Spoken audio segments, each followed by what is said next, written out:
Bismillahirrahmanirrahim. Assalamualaikum warahmatullahi wabarakatuh.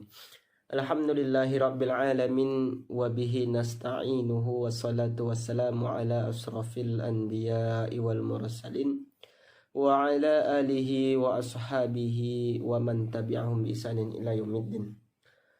Rabbi sahli sadri wa yassir li amri wahlul 'uqdatam min lisani yafqahul qawli. Sadaqallahul azim.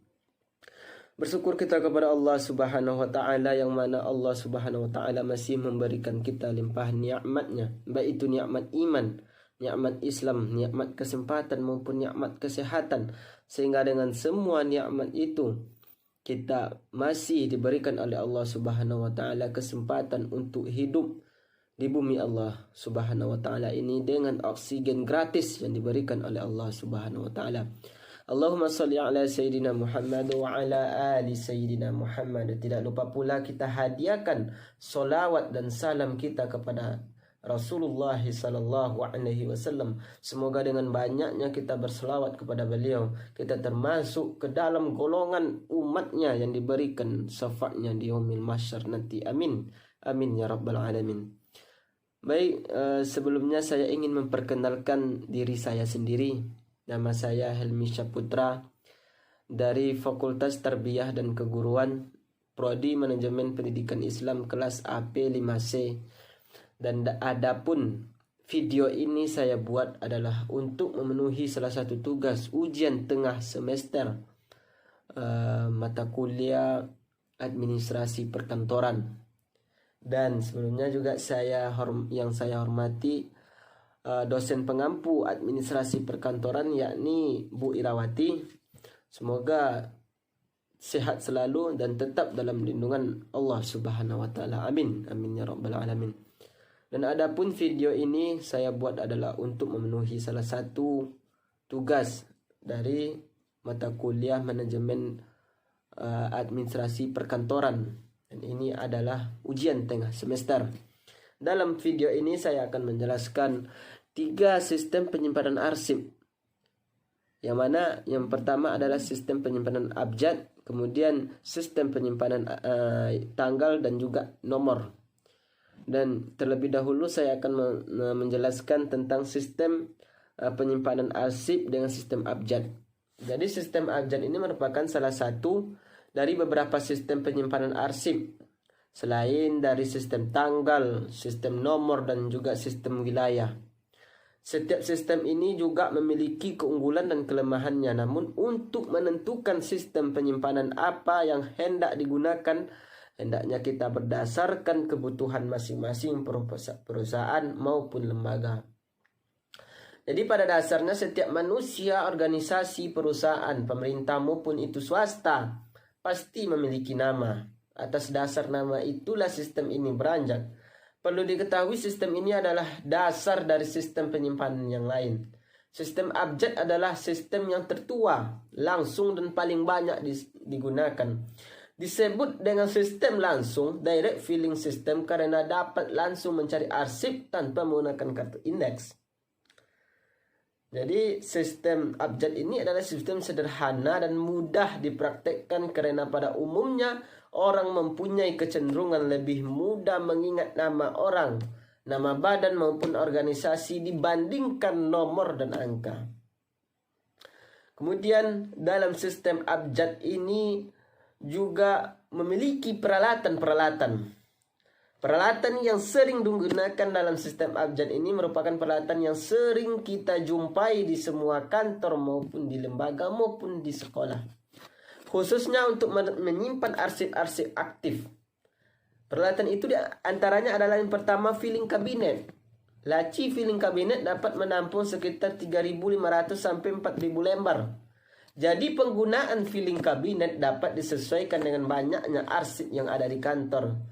Laci tersebut dapat diberi kode A sampai Z. Akan tetapi jika arsip dalam jumlah yang banyak, bisa saja satu laci hanya untuk satu kode huruf. Jadi bisa saja dibutuhkan banyak laci kalau sesuai dengan kebutuhan kita. Kemudian yang kedua adalah peralatan yang digunakan adalah guide. Guide ini adalah sebagai pembatas antara kelompok arsip yang satu dengan yang lainnya. Dan guide ini adalah pembatas ya. bisa digunakan, ada alatnya untuk pembatas. Kemudian yang ketiga adalah hanging folder. Hanging folder ini adalah untuk menyimpan dalam dalam filing cabinet itu, surat juga harus terlebih dahulu disimpan dalam hanging folder. Jumlahnya disesuaikan dengan kebutuhan. Hanging folder ini ditempatkan di belakang grid. Dan juga yang selanjutnya, alat yang digunakan dalam penyimpanan arsip sistem abjad ini adalah alat sortir. Alat sortir ini berguna untuk memudahkan dalam menyortir arsip. Nah, jadi dalam filing cabinet, grid, hanging folder, juga alat sortir ini merupakan hal yang wajib ada di dalam sistem abjad. Kemudian ada namanya prosedur penyimpanan dalam sistem abjad. Prosedurnya yang pertama adalah memeriksa berkas. Berkas ini diperiksa apakah arsip tersebut dapat disimpan atau belum. Untuk mengetahuinya dapat dilihat pada surat tersebut apakah ada tanda-tanda perintah penyimpanan atau tidak, seperti tanda simpan file.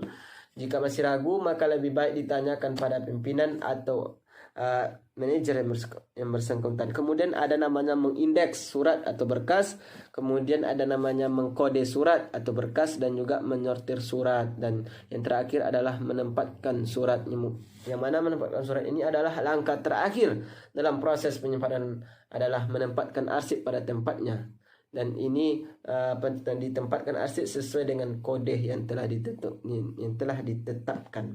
Jadi itu adalah penjelasan tentang penyimpanan arsip menggunakan sistem abjad. Kemudian yang kedua ada yang namanya dengan penyimpanan arsip dengan sistem tanggal. Penyimpanan arsip dengan sistem tanggal adalah sistem penyimpanan dan penemuan kembali arsip yang disusun berdasarkan tahun, bulan, dan tanggal arsip dibuat. Sistem ini merupakan sistem yang sederhana dan mudah. Tetapi sistem ini seringkali menggunakan alat bantu lain, yaitu kartu indeks. Jadi untuk menemukan arsip yang dicari, hal ini dikarenakan orang sangat sulit untuk mengingat tanggal kapan surat tersebut dibuat. Apalagi jika arsip yang dicari sudah terjadi beberapa tahun yang lalu. Jadi dalam sistem tanggal tidak memerlukan daftar klasifikasi karena bagian tanggal sangat sederhana, yaitu hanya terdiri dari 3 bagian saja, yaitu nama tahun, nama bulan, dan nama tanggal. Dan di samping itu orang juga sangat hafal dengan urutan bulan dalam setiap tahun. Apalagi tahun Masehi dimulai dari Januari sampai dengan Desember. Jadi daftar klasifikasi tanggal itu terdiri dari tahun, yaitu tanggal utama, kemudian adanya bulan dan tanggal arsip itu digunakan. Kemudian jenis-jenis peralatan dalam sistem tanggal ini sama halnya dengan sistem abjad dan sistem yang lainnya, yaitu pertama menggunakan filing cabinet. Dan filing cabinet ini disesuaikan dengan daftar klasifikasi yang sudah dibuat. Jadi pada umumnya satu laci filing cabinet itu dapat menyimpan arsip untuk 1 tahun. Tetapi bisa saja satu laci untuk menyimpan arsip 2-3 bulan. Jika arsip yang disimpan itu jumlahnya yang banyak, maka memerlukan filing cabinet juga yang banyak. Kemudian ada yang namanya grid. Grid ini adalah pembatas. Jika satu laci memuat arsip 1 tahun, maka satu laci memerlukan grid sebanyak 12 dalam 1 tahun karena ada 12 bulan. Kemudian seperti yang biasanya itu hanging folder. Hanging folder ini dibutuhkan sebanyak jumlah hari dalam 1 tahun. Nah, ini tetapi jika laci hanya untuk 2-3 bulan, maka diperlukan hanging folder sebanyak jumlah hari dari 2-3 bulan tersebut. Nah, ini berdasarkan harinya. Kemudian ada yang namanya kita memerlukan kartu indeks. Kartu indeks juga diperlukan sebanyak jumlah dari jenis arsip yang disimpan. Untuk lebih jelas peralatan yang dibutuhkan pada penyimpanan arsip ini dapat kita lihat langsung ke dalam kantor dinas pendidikan kearsipan yang ada di kota-kota terdekat. Kemudian prosedur penyimpanan arsip sistem tanggal, yaitu sama halnya dengan sistem abjad tadi. Yang pertama yaitu memeriksa surat atau memeriksa berkas. Jadi surat atau berkas ini diperiksa dengan melihat tanda-tanda perintah penyimpanan dan menentukan identitas surat, yaitu tanggal surat tersebut. Contoh, Agus akan menyimpan arsip dari PT Surya Kencana tertanggal 1 Maret. Berarti identitas tersebut adalah 1 Maret 2013 gitu. Kemudian mengindeks. Nah, ini perlu dalam penyimpanan arsip sistem tanggal. Indeks ini ada perlu. Kemudian adanya mengkode. Mengkode ini adalah memberi kode pada surat dengan kode tanggal. Kemudian pembuatan kode dengan menuliskan kode tanggal pada sebelah kanan atas sebagai penanda surat. Hal ini dimaksudkan agar mempermudah pada saat pencarian kembali arsip. Kemudian ada namanya menyortir dan menempatkan arsip pada tempatnya. Jadi dengan arsip ini sesuai dengan kode dan klasifikasi surat. Dalam menempatkan ini sesuai dengan kode dan klasifikasi surat. Contoh, arsip tanggal 1 Maret disimpan pada laci berkode 2013. Nah, jadi itu cara untuk menyimpan arsip pada sistem tanggal. Nah, itu penyimpanan arsip menggunakan sistem tanggal. Nah, jadi ini berdasarkan bulan, kemudian yang pertama adalah tahun, bulan, dan tanggal. 3 hal itu merupakan hal wajib dalam sistem arsip, penyimpanan arsip dengan sistem tanggal. Yang ketiga ada yang namanya sistem penyimpanan arsip menggunakan nomor. Jadi arsip menggunakan sistem penomoran ini. Penomoran itu juga dikenal dengan sistem numerik, yaitu di mana arsip yang disimpan berdasarkan kode nomor, atau dengan kata lain nomor sebagai pengganti dari nama orang atau nama suatu organisasi, seperti yang ada dalam sistem penyimpanan arsip menggunakan sistem abjad. Dan dalam sistem penomoran ini ada yang namanya sistem nomor menurut Dewey. Dewey ini adalah sistem desimal atau klasifikasi. Sistem desimal atau klasifikasi ini menetapkan kode surat berdasarkan nomor yang telah ditentukan. Kode surat berdasarkan nomor yang telah ditentukan untuk surat yang bersangkutan. Jadi sistem penomoran ini memiliki banyak kelebihan. Pertama itu penyimpanan surat-surat lebih teratur dan akurat. Kemudian di dalam cara penyimpanan surat lebih cepat dan tepat dan juga sangat mudah, dan juga digunakan untuk berbagai macam dokumen. Dan juga ada kekurangannya. Di antara kekurangannya adalah banyak waktu yang digunakan dalam indeks surat, kemudian beraneka macam warna file dokumen menjadikan masalah tersendiri dalam pegawai kearsipan. Kemudian sistem penyimpanan surat menggunakan nomor ini terdiri dari 2 bagian, yaitu filing system nomor Dewey, kemudian ada filing system nomor terminal digit. Filing system nomor Dewey ini disebut juga dengan sistem desimal. Bila kita menggunakan sistem nomor Dewey, langkah-langkahnya yang pertama adalah membuat daftar klasifikasi nomor. Daftar klasifikasi nomor merupakan himpunan segala macam kegiatan yang terdapat di kantor maupun di lembaga pendidikan. Segala macam dari kegiatan rutinitas kantor dibuat dan dikelompokkan masing-masing dan diberi nomor kode. Daftar klasifikasi nomor berguna untuk memberikan nomor kode dan juga menyiapkan dan menyusun tempat penyimpanan file. Ada 3 baris daftar klasifikasi nomor. Yang pertama, baris pertama disebut dengan baris kelompok besar.